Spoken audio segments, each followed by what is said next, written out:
ਦੁਨੀਆ ਦੇ ਨਾਲ ਪੰਗੇ ਲੈਣਾ, ਅੜਫਸ ਕਰਨਾ, ਉਲਝਣਾ ਏਡੀ ਚੰਗੀ ਗੱਲ ਨਹੀਂ। ਲੇਕਿਨ ਬੰਦੇ ਵਿੱਚ ਥੋੜ੍ਹੀ ਜਿਹੀ ਅਣਖ ਹੋਣੀ ਚਾਹੀਦੀ ਹੈ, ਅਨਾਹ ਹੋਣੀ ਚਾਹੀਦੀ ਹੈ, ਗੈਰਤ ਹੋਣੀ ਚਾਹੀਦੀ ਹੈ, ਕਿਉਂਕਿ ਹੱਦ ਤੋਂ ਜ਼ਿਆਦਾ ਸ਼ਰਾਫਤ ਵੀ ਬੰਦੇ ਨੂੰ ਨੁਕਸਾਨ ਦਿੰਦੀ ਹੈ। ਕਿਸੇ ਸ਼ਹਿਰ ਦੇ ਰਾਹ ਦੇ ਵਿੱਚ ਨਾ ਇੱਕ ਬੜਾ ਵੱਡਾ ਸੱਪ ਸੀ। ਉਹਦੀ ਫਣਕਾਰ ਬੜੀ ਸੀ, ਉਹਦੀ ਦਹਿਸ਼ਤ ਬੜੀ ਸੀ। ਲੋਕਾਂ ਨੇ ਉਹਦੀ ਦਹਿਸ਼ਤ ਦੀ ਵਜ੍ਹਾ ਤੋਂ ਨਾ ਉਹਦਾ ਰਾਹ ਬੁਲਾ ਜਾਣਾ ਕਰਨਾ। ਕਿਸੇ ਨੇ ਉਧਰੋਂ ਦੀ ਲੰਘ ਜਾਣਾ, ਕਿਸੇ ਨੇ ਉਧਰੋਂ ਦੀ ਲੰਘ ਜਾਣਾ ਕਰਨਾ। ਇੱਕ ਦਿਨ ਨਾ ਉਸ ਰਾਹ ਦੇ ਵਿੱਚੋਂ ਵੱਡੇ ਨਾਗ ਦਾ ਗੁਜ਼ਰ ਹੋਇਆ। ਉਹਨੇ ਵੇਖਿਆ ਕਿ ਲੋਕੀ ਸੱਪ ਦੀ ਸ਼ੂਕਰ ਦੀ ਵਜ੍ਹਾ ਤੋਂ, ਉਹਦੀ ਫੂੰ-ਫਾਂ ਦੀ ਵਜ੍ਹਾ ਤੋਂ ਲੋਕੀ ਰਾਹ ਬੁਲਾ ਬੁਲਾ ਕੇ ਲੰਘਦੇ ਨੇ। ਉਸ ਵੱਡੇ ਨਾਗ ਨੇ ਸੱਪ ਨੂੰ ਆਖਿਆ ਕਿ ਤੇਰੀ ਬੱਲੇ ਬੱਲੇ ਬੜੀ ਬਣ ਗਈ ਹੈ, ਤੇਰੀ ਦਹਿਸ਼ਤ ਬੜੀ ਬਣ ਗਈ ਹੈ, ਇਹ ਤੇਰੀ ਮਤਲਬ ਕਿ ਵਜ੍ਹਾ ਤੇਰਾ ਬੜਾ ਬਣ ਗਿਆ, ਤੇ ਤੂੰ ਇੰਜ ਕਰ ਬਈ ਲੋਕਾਂ ਨੂੰ ਨਾ ਲੰਘਣ ਦੇ, ਲੋਕਾਂ ਦਾ ਰਾਹ ਛੱਡ ਜਾਂ ਇਸੇ ਰਾਹ ਦੇ ਉੱਤੇ ਨਾ ਆਪਣੀ ਮੈਂ ਮਾਰ ਕੇ ਨਾ ਤੇ ਸਿੱਧਾ ਹੋ ਜਾ, ਕਿਸੇ ਨੂੰ ਕੁਝ ਨਾ ਆਖਿਆ ਕਰ। ਉਸ ਸੱਪ ਨੇ ਆਖਿਆ ਆਪਣੇ ਵੱਡੇ ਨਾਗ ਨੂੰ ਕਿ ਮਹਾਰਾਜ ਤੁਸੀਂ ਵੱਡੇ ਹੋ, ਜਿਵੇਂ ਤੁਹਾਡਾ ਹੁਕਮ ਹੈ, ਮੈਂ ਤੁਹਾਡੀ ਗੱਲ ਦੇ ਅੱਗੇ ਆਮੀਨ ਆਨਾ ਵਾਂ, ਤੁਹਾਡੀ ਗੱਲ ਨੂੰ ਸਮਝਣਾ। ਲੇਕਿਨ ਇਹ ਦੁਨੀਆ ਜਿਹੜੀ ਹੈ ਨਾ, ਜਿਹੜਾ ਬਿਲਕੁਲ ਵੀ ਸਿੱਧਾ ਹੋ ਜਾਵੇ ਨਾ, ਉਹਨੂੰ ਸਿੱਧਾ ਨਹੀਂ ਜੇ ਰਹਿਣ ਦਿੰਦੀ। ਉਹੀ ਤੁਹਾਡਾ ਹੁਕਮ ਮੇਰੇ ਸਿਰ ਮੱਥੇ ਦੇ ਉੱਤੇ। ਨਾਗ ਨੇ ਆਖਿਆ ਤੂੰ ਮੇਰੀ ਗੱਲ ਮੰਨ, ਕਿਸੇ ਨੂੰ ਕੁਛ ਨਾ ਆਖੀ। ਸੱਪ ਨੇ ਆਪਣੇ ਵੱਡੇ ਨਾਗ ਦੀ ਗੱਲ ਮੰਨ ਲਈ। ਉਸੇ ਸੜਕ ਦੇ ਕਿਨਾਰੇ ਉਹ ਲਾਮਲੇਟ ਹੋ ਗਿਆ, ਕਿਸੇ ਨੂੰ ਕੁਛ ਨਾ ਆਖੇ ਕਰੇ। ਜਦੋਂ ਉਹਨਾਂ ਲੋਕਾਂ ਨੇ ਵੇਖਿਆ ਨਾ ਕਿ ਇਹ ਸੱਪ ਹੁਣ ਕਿਸੇ ਨੂੰ ਕੁਝ ਨਹੀਂ ਆਉਂਦਾ, ਮੱਛੀ ਬਣ ਗਿਆ, ਨਾ ਕਿਸੇ ਨੂੰ ਨੁਕਸਾਨ ਦਿੰਦਾ, ਨਾ ਕਿਸੇ ਨੂੰ ਫਣਕਾਰ ਮਾਰਦਾ, ਬਿਲਕੁਲ ਚੁੱਪ ਕਰਕੇ ਤੇ ਸੜਕ ਦੇ ਨਾਲ ਲੰਮਾ ਹੋ ਗਿਆ।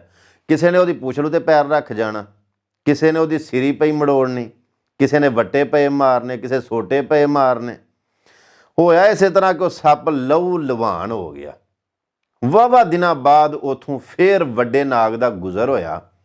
ਉਹਨੇ ਵੇਖਿਆ ਕਿ ਸੱਪ ਸਾਰਾ ਨਾ ਲੀਰੋ ਲੀਰ ਹੋਇਆ ਤੇ ਖੂਨੋ ਖੂਨ ਹੋਇਆ। ਵੱਡੇ ਨਾਗ ਨੇ ਸੱਪ ਨੂੰ ਪੁੱਛਿਆ, ਉਹਨੇ ਆਖਿਆ ਯਾਰ ਕੀ ਹੋਇਆ ਤੈਨੂੰ, ਇਹ ਤੂੰ ਆਪਣਾ ਕੀ ਹਾਲ ਬਣਾਇਆ? ਤੇ ਨਿੱਕੇ ਸੱਪ ਦੀਆਂ ਨਾ ਅੱਖਾਂ ਦੇ ਵਿੱਚ ਅੱਥਰੂ ਆ ਗਏ। ਯਾਰ ਇਸ਼ਾਰੇ ਹੁੰਦੇ ਨੇ, ਆ ਜਿਹੜੀਆਂ ਮਿਸਾਲਾਂ ਨੇ ਨਾ, ਇਹ ਇਸ਼ਾਰੇ ਹੁੰਦੇ ਨੇ ਤੇ ਸਮਝਦਾਰਾਂ ਵਾਸਤੇ ਕਾਫੀ ਹੁੰਦੇ ਨੇ।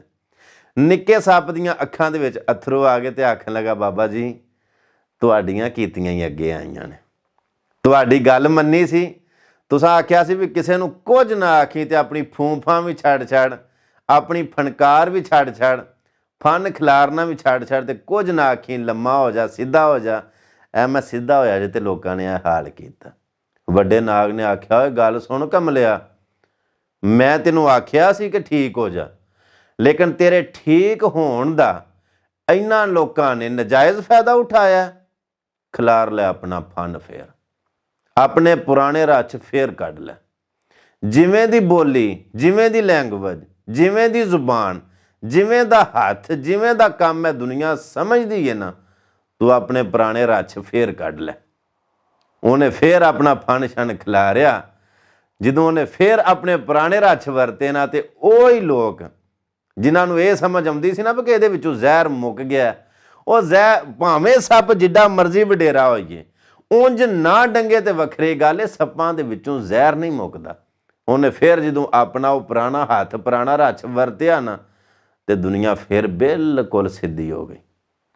ਮੈਂ ਫਿਰ ਇੱਕ ਵਾਰੀ ਗੱਲ ਆਪਣੀ ਰਿਪੀਟ ਕਰ ਛੱਡਣਾ ਕਿ ਜੇ ਅਗਰ ਕੋਈ ਬੰਦਾ ਠੀਕ ਹੋ ਜਾਵੇ, ਅਗਰ ਕੋਈ ਬੰਦਾ ਰਾਈਟ ਵੇ ਤੇ ਚੱਲਣ ਲੱਗ ਪਏ, ਦਰੁਸਤ ਹੋ ਜਾਵੇ, ਆਪਣੇ ਉਹ ਪੁਰਾਣੇ ਕਸਬ ਛੱਡ ਛੜੇ, ਤੇ ਮਤ ਸਮਝੋ ਕਿ ਇਹ ਬੰਦਾ ਬਿਲਕੁਲ ਬਗੈਰਤ ਹੋ ਗਿਆ, ਇਸ ਬੰਦੇ ਨੂੰ ਕਿਸੇ ਗੱਲ ਦੀ ਸਮਝ ਨਹੀਂ ਆਉਂਦੀ ਪਈ, ਕਿਸੇ ਦੀ ਵੀ ਸ਼ਰਾਫਤ ਦਾ ਨਾਜਾਇਜ਼ ਫਾਇਦਾ ਨਹੀਂ ਉਠਾਈਦਾ।